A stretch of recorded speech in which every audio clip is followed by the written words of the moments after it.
For some reason, they linked up. And this is around the time we dropped the song called Rej3ctz. And this is that song that you see the new boys have. And it's that our dance, we're doing this. That's our dance, you know. You can see it in Chris Brown's Wall to Wall, Fly Styles, Tony Rich to help like put that all together. It's because I couldn't actually do the actual dance, and that's how the Reject came about, because the step was this. But I kept doing, and they kept yelling at me, that's not the routine. I was like, yo, I'm trying. He was like, no. But that ended up becoming like the world's like most famous dance through a mistake. Shout out to Don Camelot, because that's how locking came about. You know what I'm saying? Yeah. It's through mistakes, and mistakes is the most beautiful thing in the world.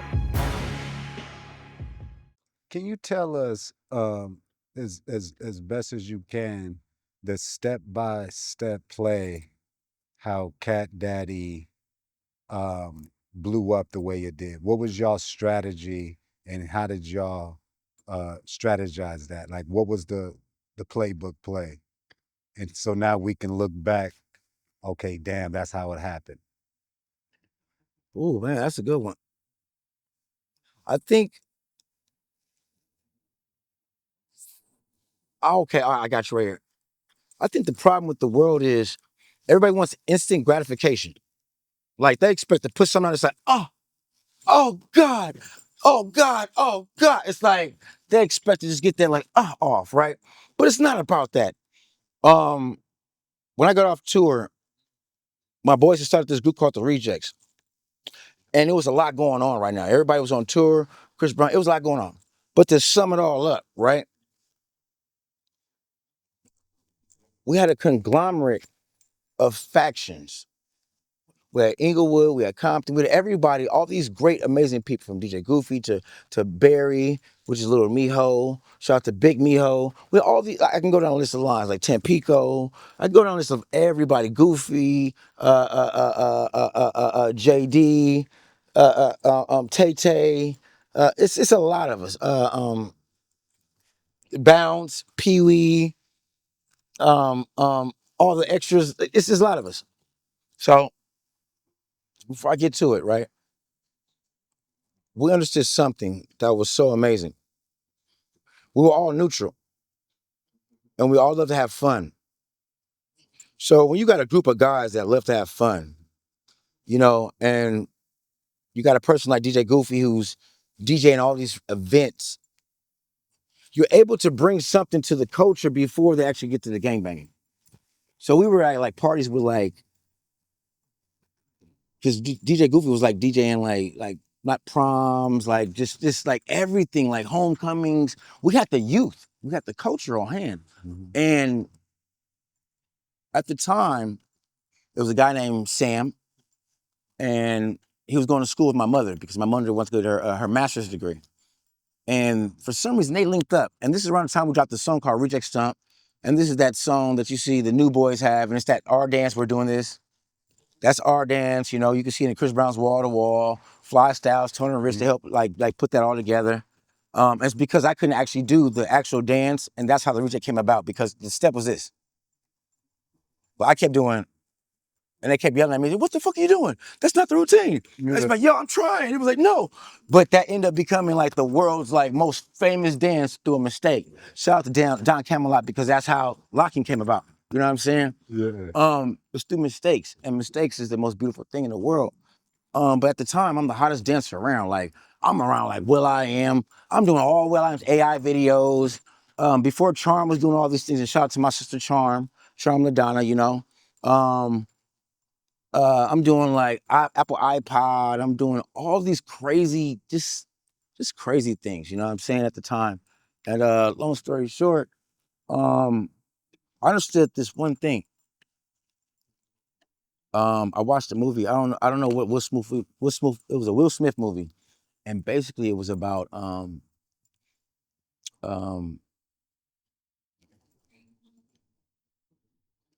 manipulation without you knowing it. Because the true definition of manipulation is when both parties come out on top. I don't know if it's 7 pounds, but it's basically this is a movie about Will Smith and this woman, and they're the hustlers, but they hustle everything. They steal watches, they do all these type of things, and it's this one scene at the end of the movie, and basically It's a football player, and all day they've been subconsciously putting sevens in front of his whole life, like his whole eyesight, right? So therefore, they're trying to cheat this Asian man and like hustle him out. And from that movie, I understood like, okay, if I put the Cat Daddy in everybody's music video, this song is gonna blow up.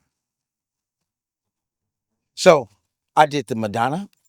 While I'm on tour with Madonna, I'm around the world, touring everywhere. I'm doing dance classes. I'm doing all kind of crazy things. I got the Reject CD. We pumping this shit. We pumping jerk all around the world. We pumping this shit worldwide. The Rejects is pumping it worldwide. I'm taking 2 CDs. One is hosted by DJ Goofy. The other one was hosted by DJ WizKid. Both my DJs.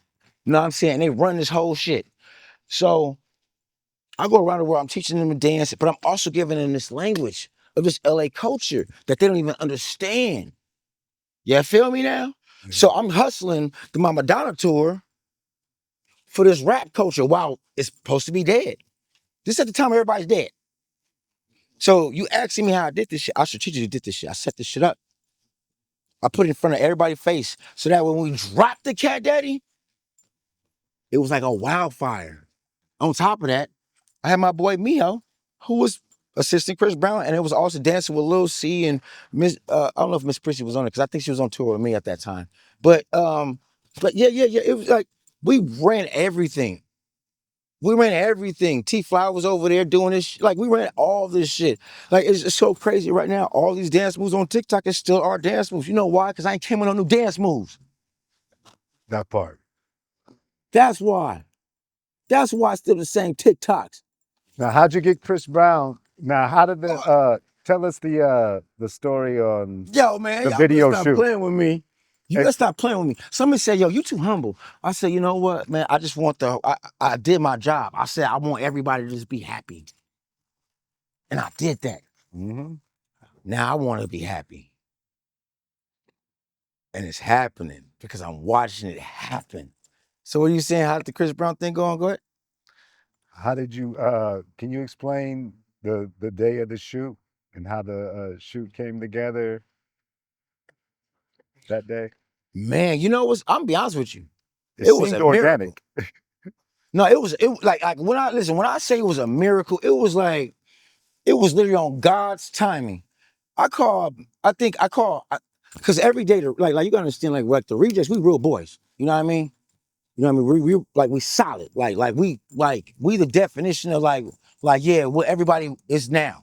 Yeah. You know what I'm saying? We set that whole like we wake up every day. We're on sidekicks at the time. We wake up every day. We talking to each other every day. We from sidekicks to Nextels to new iPhones. Like that's how we've had from all our lives, right? Mhm. So fast forward, I'm like, yo,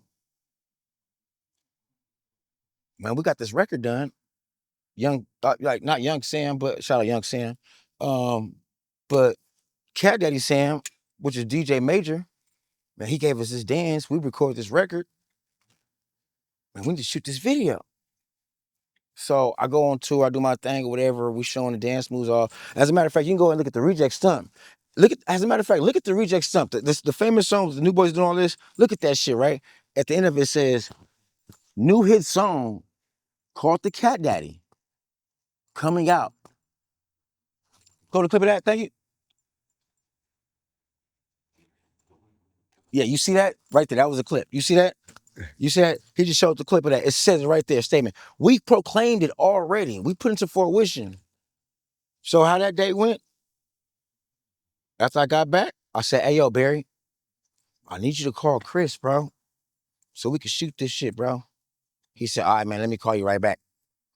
And this is right around time before Beautiful People, all that stuff. Like this right before all that, because he was going through all that shit with Rihanna and shit like that. Okay. He like, all right, let me call you right back.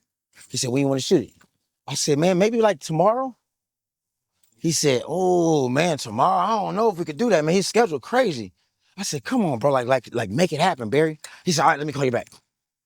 I call Goofy, like, hey, yo, Goofy, man, call Barry, man. Make sure, nigga, tell my twin to get his ass on the line, man. We ain't got no time for none of that. He's like, oh, I got you, bro. Like, calm down, Mowii, calm down. You're doing too much. Like, no, fuck that. Like, you know what I mean? I'm always hyped. So he going to find with Barry. They call me back. They're like, hey, we could do it tomorrow. I said, you sure, bro? Don't shit me, bro. So at the time I called Black Diamonds. Black Diamonds blew up. Like after this video, Black Diamonds blew all the way the fuck up. So I called Black Diamonds like, hey yo, bro, bam, bam, bam. We're gonna check this off. Call my manager Jennifer Horton, like, bam, bam, we're gonna make this happen. And then they said, we got a permit. I said, yeah, we got one. Fuck no, we ain't got none of that. We ain't got none of that. The permit is me. The permit is me, baby. So Venice Beach. yeah, with Venice Beach, that's the permit. So we pull up. And I remember I contacted Barry that day. I mean, I remember we like, man, what we gonna wear? What we gonna do this shit? So we go to Joy Rich at the time, pick up a gang of shit. We just bam. D&D pull up. Shout out Dominique and Darius. They just got Chris Brown's Residuals, #1 single, and they got a Grammy for that. Shout out my boy. That's also Rejects. So we all pull up, right? We start routining the step right there. We didn't even know the step. We make that dance step right there on the fly. The TikTok, everybody's doing this shit. Mm-hmm. Everybody's doing that right now, right? Well, We met that on the fly. So we in the parking lot. Chris pull up. I'm like, hey, yo, Barry, tell him I got to show him something. Bounce say, hey, yo, BB, Bounce, whatever his name is now. BB, he like, yo, PB like this. You know, people don't really do too much. That nigga's always in the back, like just in the cut. So he like, what's the locks? It's Rej3ctz. He like style speed. He in the cut. Like, he just like, you know what I mean? You know what I mean? So we show Chris a step. Then he got it in 2 seconds, like, bam, he got that. He got it fast. That nigga said, what we doing? I remember his bodyguard at the time, I think his name was Pat or something like that. Big, bald, black guy, nigga like this. Neck like this. Neck like, and the next thing we know, nigga Chris like, we doing this? I said, y'all ready? Black Diamond's like, y'all ready? Security like, y'all tell us when. Nigga Goofy looked at me, he said, I looked at Bounce, I said, look at people, he said, he got policies. I don't know why he's an Inglewood nigga. He always got policies. Like a little bird, a little parrot. So, next thing you know, nigga, it's a wrap. Bam, we just go all in. I think it was maybe 8 takes. 8 takes. 8 takes. It didn't take us long. And we shut the whole boardwalk down. Damn. No permit. And then as soon as y'all walked in, everybody just went crazy? They didn't know what to do. They couldn't believe Chris Brown was right there with us. Y'all couldn't believe it. No, wait. Let me rephrase that. Nobody can ever fathom that shit. You know, and this is retarded. Nobody can fathom that. It was epic. Now, did Beautiful People come after that? Beautiful People came after that. Yeah. And this is around the time that whole lawsuit thing is going on. I was about to do a dance rehearsal with Chris Brown before I got injured. Like the ceiling fell on my head. This is where that whole lawsuit crazy shit come up. All these things that come up. And I remember Beautiful People, it was so simple, bro. When I say the whole studio was just so packed, right? Chris said, yo, I just need to get away from this shit. I said, let's go shopping. He said, well, what you got on right now? I said, Joy Rich. I said, bro, it's right around the corner. He said, we got scooters. I said, well, nigga, let's fucking ride out. All of us hopped on the scooters and we rode to Joy Rich and we just riding scooters like this. We mobbing. I'm not even thinking this is gonna be one of his biggest fucking videos. Remember, he's blackballed at the time. Who was filming? I don't even know. It was a behind the scenes camera. It got a Tahoe. We just riding out, and I'm on a scooter like this, and I got a cheetah outfit on. That's how you know I love women. I got a cheetah outfit on. I can't just stick to one woman. That's why I'm in trouble now, man. That's why I got heartbreak right now. He said, "Come on, baby." I didn't mean it. Now, do you feel like hip hop is finally ready to give dancers the same credit it gives rappers when it comes to shaping the culture? You know what? I don't think that question is irrelevant. Oh, relevant. You know why it's not relevant? It's simple. Because dancers make more money than rappers. Instagrammers and streamers make more money than rappers. The time has shifted.